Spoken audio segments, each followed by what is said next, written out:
Welcome to Dr. Cindy Speaks, regular musings and reflections on politics, current events. Dr. Cindy Banyai is a mom and small business owner fighting for our water, our health, our community. She's running for the people of Southwest Florida, trying to flip Florida 19 from red to blue. Listen as she speaks truth to power.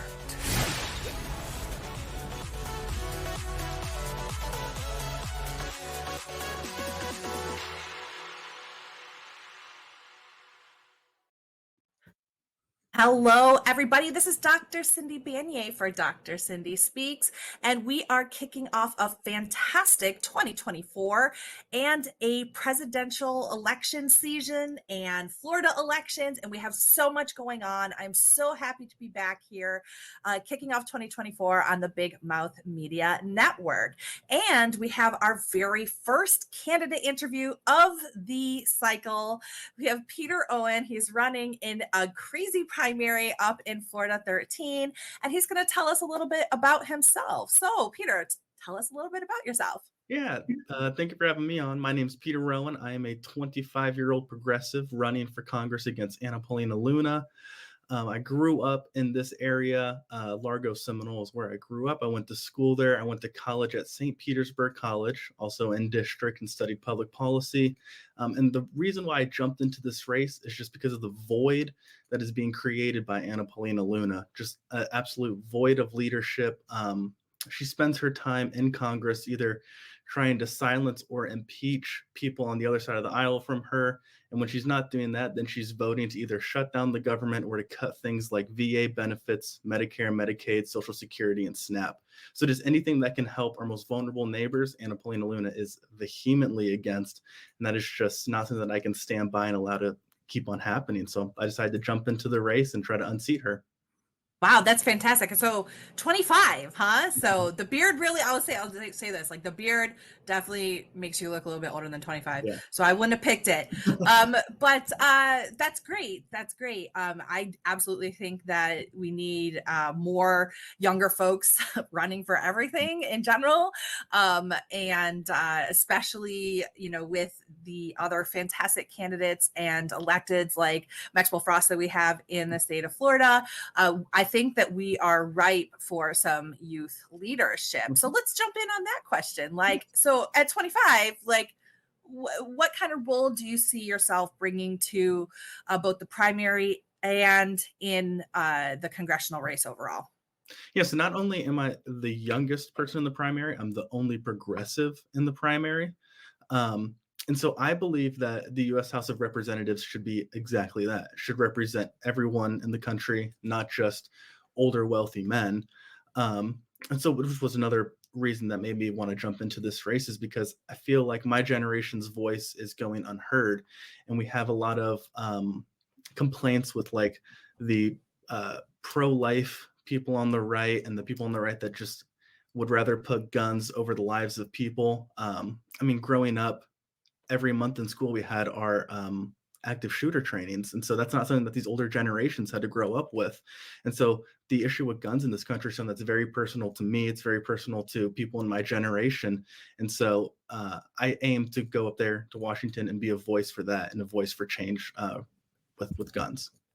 Wow. So is that your top issue, or what other issues are at the top of your list? Yeah, so I would say my three top issues are abortion, firearms, and universal health care. That's something that I'm very passionate about. And especially after my daughter was born, I have a 4-month-old baby. She's great. But after that birth and looking at those medical bills, if me and my wife wouldn't have had health insurance, we would have been out of pocket nearly $150,000. And so the healthcare costs are just out of control, even for people with insurance, but especially for people without insurance. And so I really aim to just taper that down and ensure that, people don't have to be scared to go into debt, or people, I used to work with people who would have chest pains and they'd say, well, I don't have insurance, so I just pray that I wake up tomorrow morning. And that's just unacceptable. We live in the richest country in the world, and we still have people that have to choose between paying their rent and feeding their families or going to the doctor to check up on something that could be life-threatening. Yeah, I love that. And, that was one of my top issues when I ran for Congress as well in 2020 and 2022. And my experience was based on, of course, like how stupid our system is and how we pay more per capita than anyone else in the developed world. And we still have some of the poorest health outcomes. Medical bankruptcy is the leading cause of bankruptcy in the United States, as well as my bankruptcy. Medical debt played a huge role in that. I'm just clearing up my bankruptcy, actually. My youngest daughter had a rare blood disease as an infant, and that was millions of dollars, frankly. And we did have healthcare at that time. We had Obamacare, platinum Obamacare, which was great. So, of course, Obamacare needs, some fixes, but it was a heck of a lot better than what we had before. Because when my oldest daughter was born, I was actually still technically a student in Japan, even though I was living right here in Southwest Florida. I had national health insurance from the Japanese government. I had my daughter in Cape Coral. The Japanese government paid for that. And then reimbursed me additional out of pocket, and then gave me a baby bonus.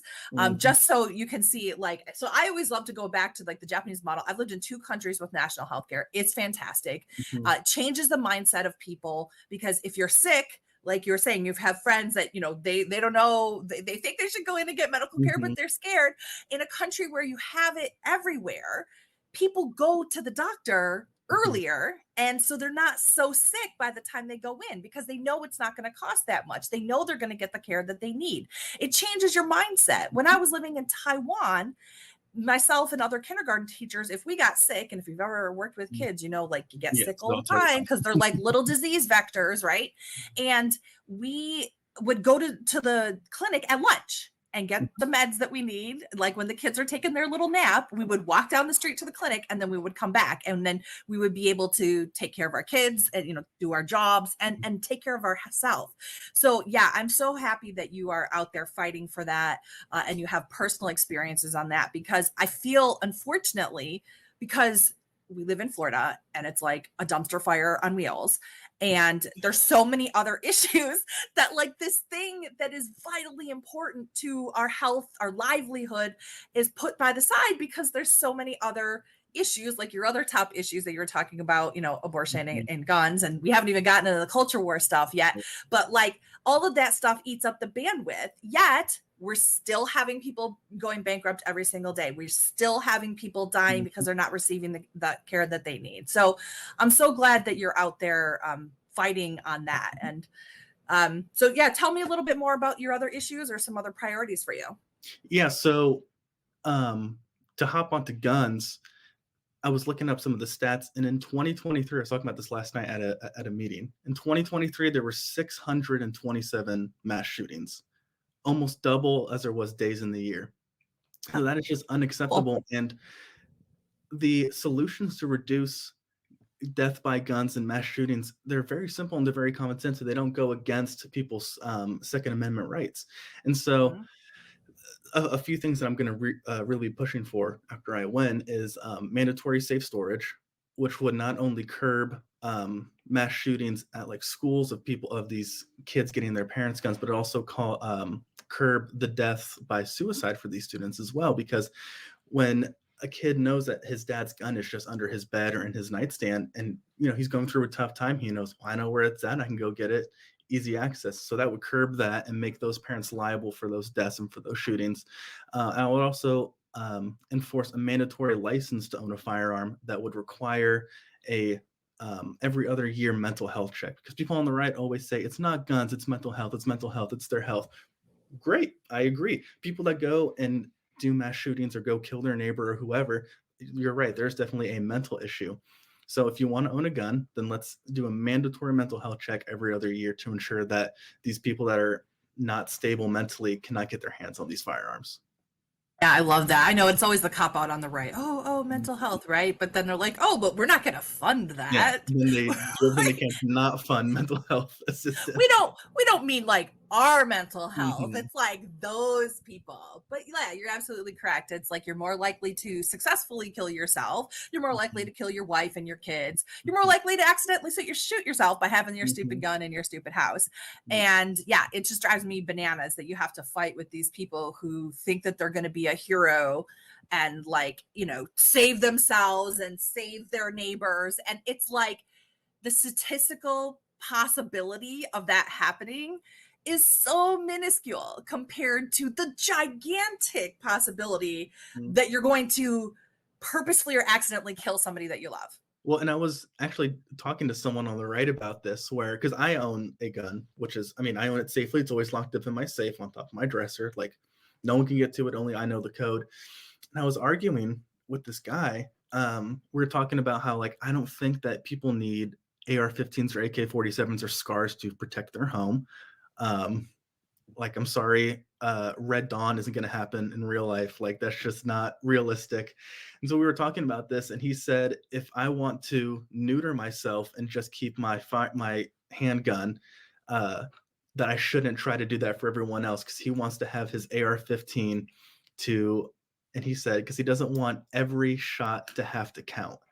And I said, okay, even though Florida is a castle doctrine state and a stand your ground state, every bullet that comes out of your gun, you are 100% liable for.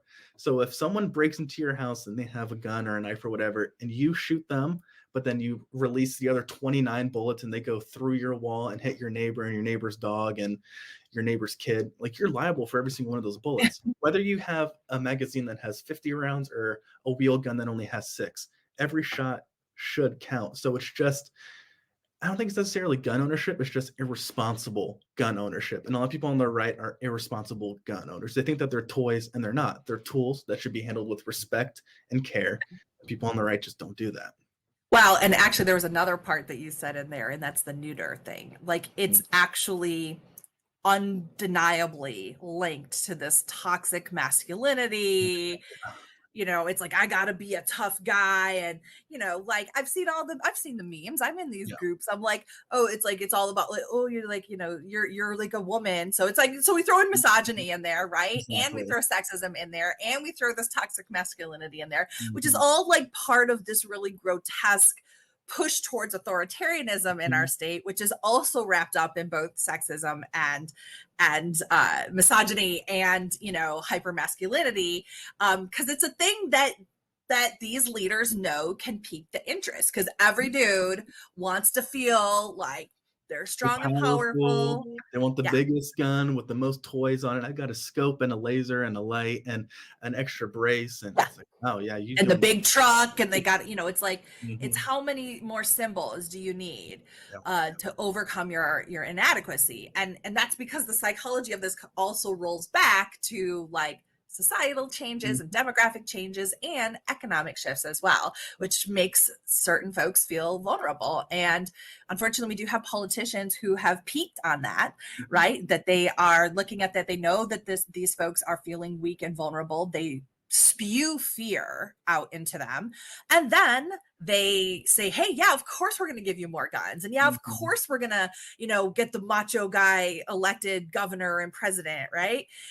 So, you know, and by the way, for those that are just tuning in after a while, I'm also a professor of political science and public administration at a university here in the state of Florida. I've published extensively on good governance in the United States and around the world, and how we develop civic engagement in communities. And so I've been watching for a very long time and been very fearful of what is happening in our polity, like the destruction of our institutions, the power consolidation that we've seen under Ron DeSantis in the state of Florida. And I know that, like, it feels like we're kind of falling into this like tit for tat, like right versus left kind of thing. You know, they're Christo fascist nationalists, and like we're communists or whatever. Like, but it's actually, here's the thing, is like the people who are calling Democrats and leftists like communists have no fucking idea what they're saying. Second of all, it's actually true that there's like characteristics of nationalism, fascism that is happening, as well as authoritarian power consolidation, particularly in the state of Florida. So I know this is like a loaded, like little mini lecture on my part, but I know as a fellow progressive, this is something you probably have been watching as well. So talk a little bit about our democracy and like how it is that you as a congressional representative are going to help preserve our democracy. So I think exactly what you were saying is the people that call us on the left like socialists or communists or whatever, it's just they're consuming all of this right-wing propaganda and they just don't know what they're talking about, to say it plainly. And so I've talked to a lot of people. I mean, growing up in North County, it's a very red district. I've got a lot of friends that are on the right. You know, I know a lot of people that are like right wing. So I talked to them about some of these issues. And I mean, number one, before that, they're getting sick of all of this, like Ron DeSantis, Donald Trump kind of ruling, where like if they say, I'm going to rule with an iron fist and I'm going to do what I want. And if you don't agree with it, then you can leave. Or you know, a lot of people are getting sick of that, and a lot of people are getting sick of this like pedestal that they're putting Trump on, and all of these MAGA people in Congress are getting sick of them too. So people like Luna, they are not like satisfied with what she's been doing, and kind of what I touched on earlier. We deserve a representative who will preserve this country and the rights that we have by not just trying to shut down the government. Like there's a time for compromise. Like I'm not above compromise. As much as I am a like a fighter for change, I also understand that sometimes that change needs compromise. And when as I'm running for this seat, I'm not running to just be the congressman for people on the left or people who vote for me. I'm running to represent everybody in this district. So working with those across the aisle, you know, to find a common sense middle ground that works for everybody, something that I am very keen on doing. That's great. That's great. And you know what? I love that you said that, because unfortunately, even within the Democratic Party, the progressives are painted as these Mhm. radicals within the party, and like they're not willing to compromise. And that's simply not true. Like Mhm. it's totally possible to hold progressive ideals and want to have change, like you said, Mhm. but be willing to compromise and understand that ultimately your job as a congressman or a state legislator or whatever is to serve the people and like Mhm. do your job, not just go up there like all these jackaloons, to borrow a Mhm. word from my friend Richard Ojeda, these jackaloons up there that are like, you know, they're going to shut down the whole Congress. They're going to throw out their leader just to stop something else. It's all, you know, dog eat dog. And Mhm. by the way, and for those that haven't realized, this 118th Congress is the least productive Congress in modern history, because they have not passed anything, like even the most meager things. Like one of the things that us here in Southwest Florida are waiting for is the Hurricane Ian tax relief. Mhm. Like that died in committee in March of last year, which was, by the way, like 6 months after the hurricane. Like no one bothered to file it because they're too busy trying to impeach Joe Biden and talking about Hunter Biden to like do the very bare minimum, which is to help those of us who were devastated by a near category 5 hurricane, right? Mhm. And let's pivot to that, because you didn't put climate change and environmental issues as one of the top ones. I do think, much like healthcare, these kind of environmental issues have fallen on the wayside as we're fighting like existential battles for both like identity and humanity and you know, ultimately the country, right? However, the next existential threat that's going to kill us is climate change, and we are basically like ground zero here in Florida. Mhm. So tell me a little bit about your plan to help us here in the state of Florida and in your district to be prepared for what's coming.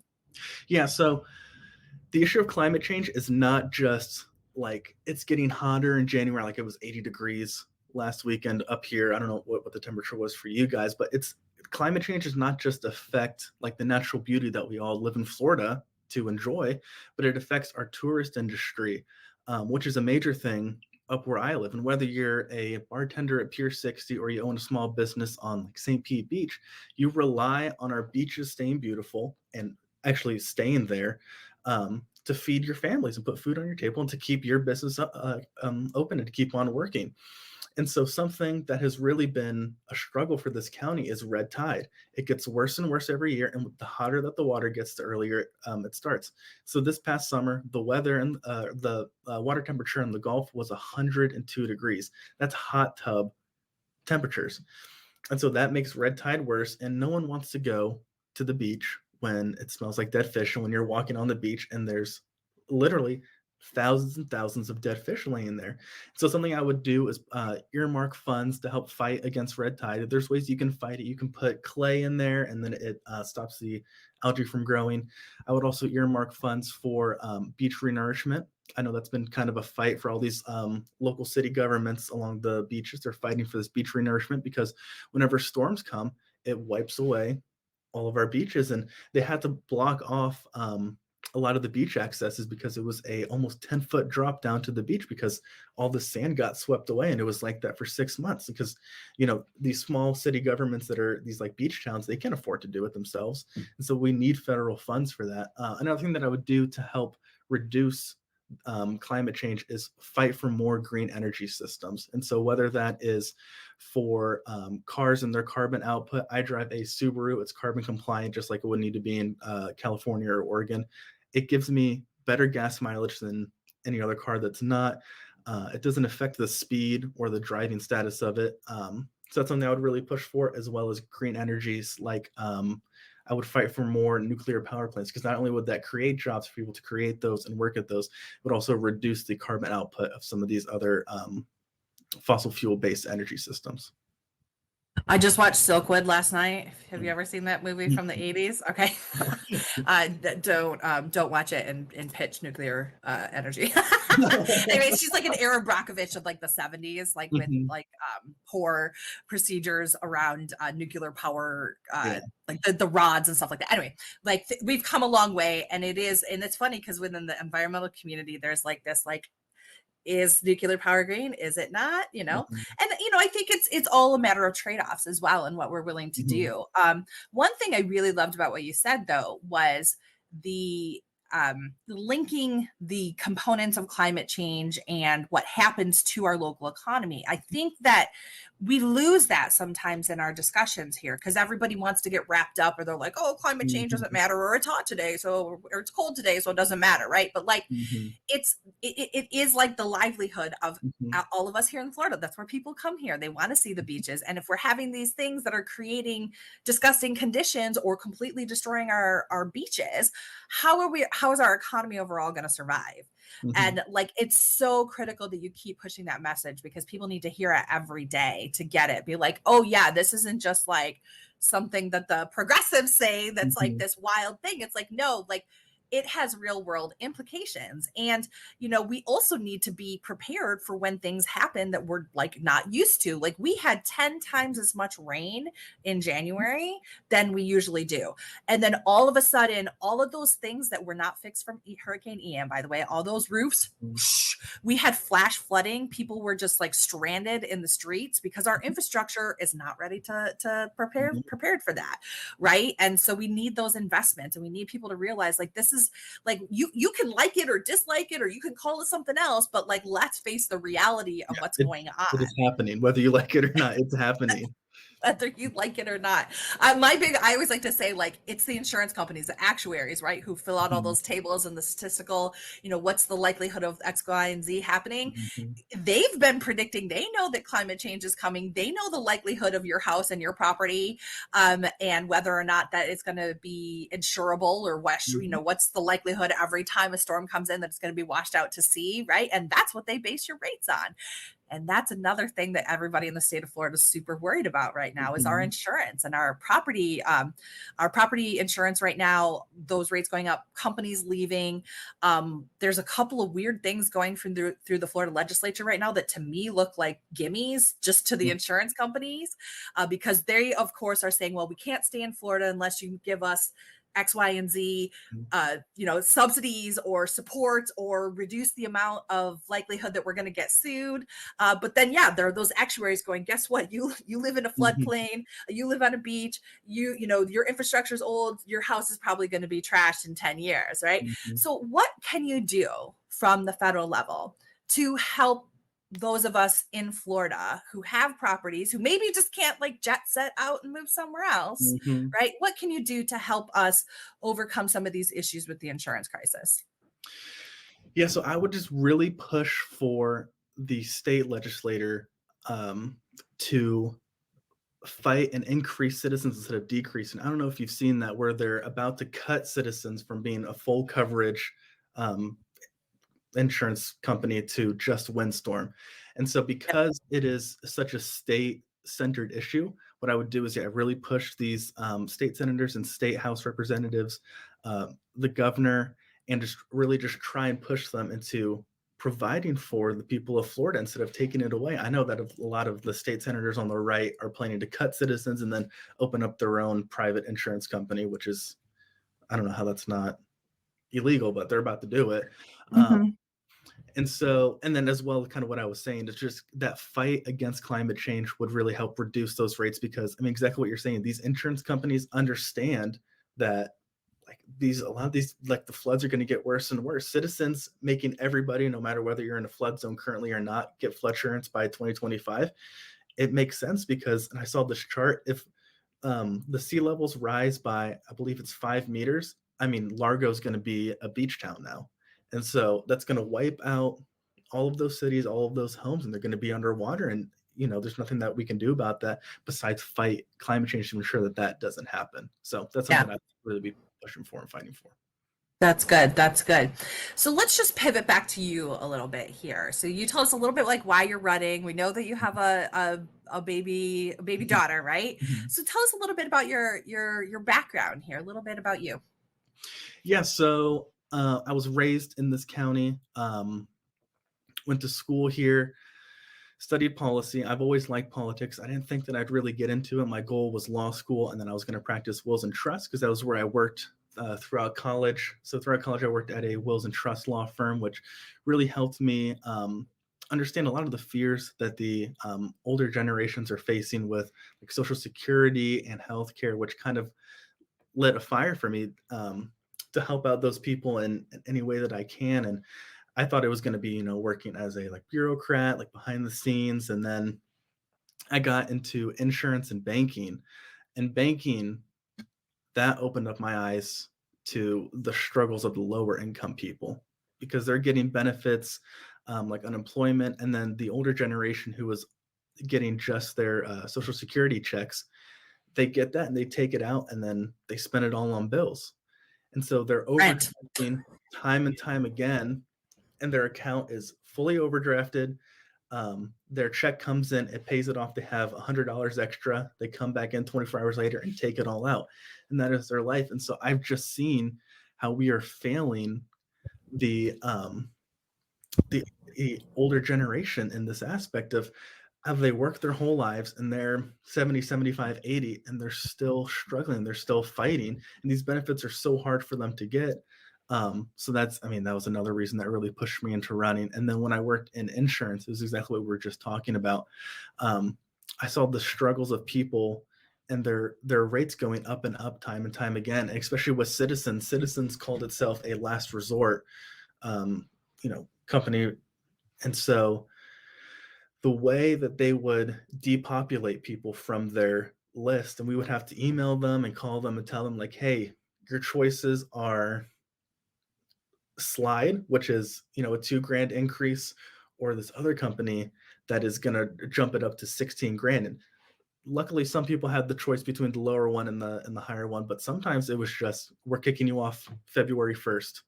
Your new premium is 16 grand a year. And it would go from 4 grand to 16 grand or 2 grand to 8 grand. And it was just ridiculous. And so just really just lit that fire. And I just said, I can't stand by and allow my home state to just keep on going down the drain like this. And I hate to say it, but it is just all these right-wing policies that are just tanking our state, and they can keep on cutting taxes and they can keep on, cutting our access to home insurance and flood insurance, but that doesn't help anybody.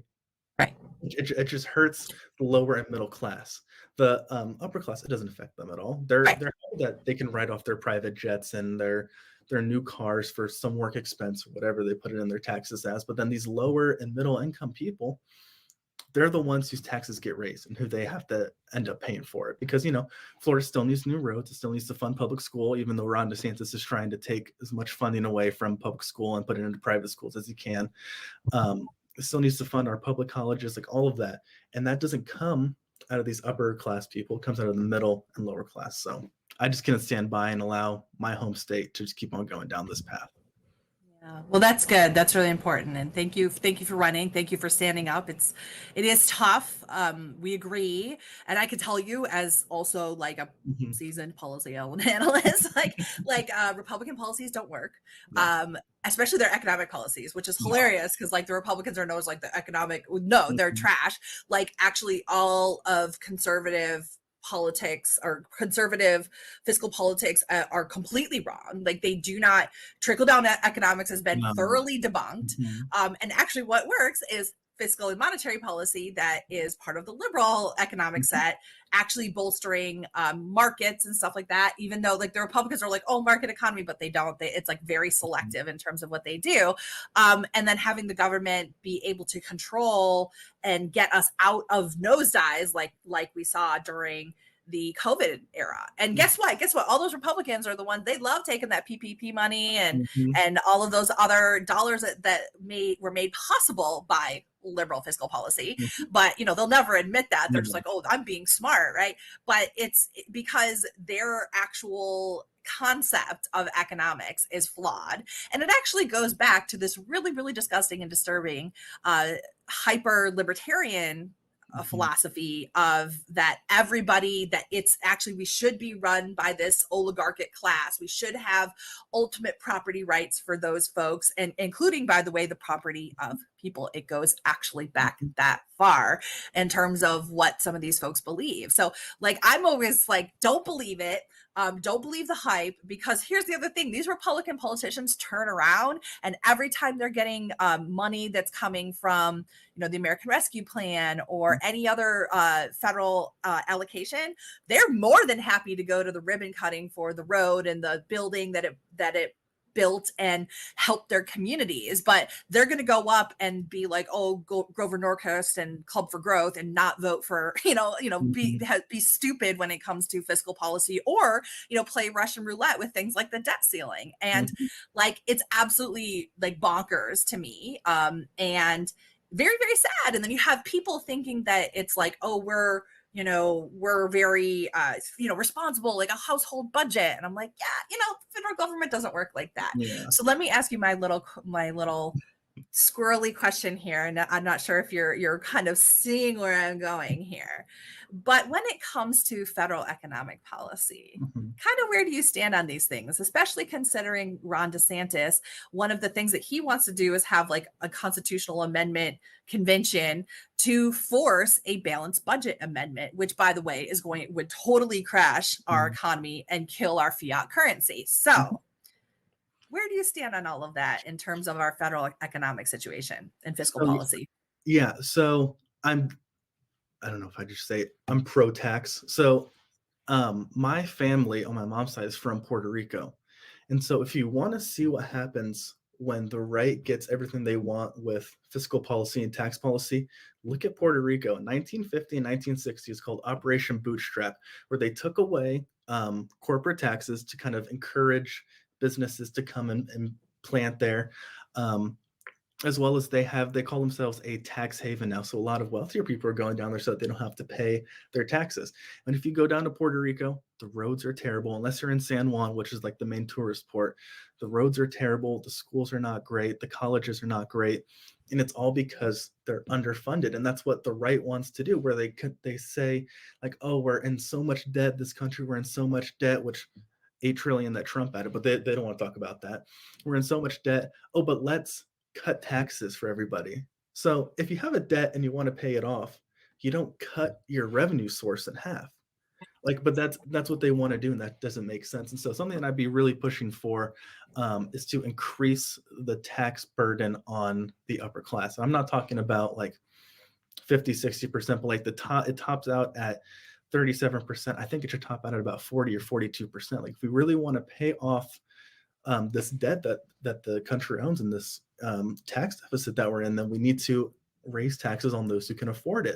And then we need to also, something that would help, because exactly kind of what you were saying, this right wing stance on tax policy, it just doesn't make sense. Even if you're owning a business, and if you want to expand your business, you don't cut your main source of like revenue. And so something that I'd be really pushing for is free college, at least like state college. The private colleges can stay private and charge, but free state college, because when people go to college and they get higher paying jobs, they're paying more in taxes, and that would increase the tax revenue. And so that would also not just bolster people from the lower class to the middle class and beyond, but also increase our tax revenue and be able to help pay off that tax deficit that we're in. And it would also be able to, like I said, bolster people. And then we'd be able to fund more things like our roads, the beach renourishment, the fight against red tide, healthcare. All of those things would be able to be funded more easily because we'd have higher tax revenue coming in. And I was actually speaking to a conservative state representative here. He was telling me about a bill that they got passed, which was written by a Democrat. But of course, because they have the super majority, nothing gets put unless it's co-sponsored by someone on the right. But it was a juvenile detention job training and a prison job training program.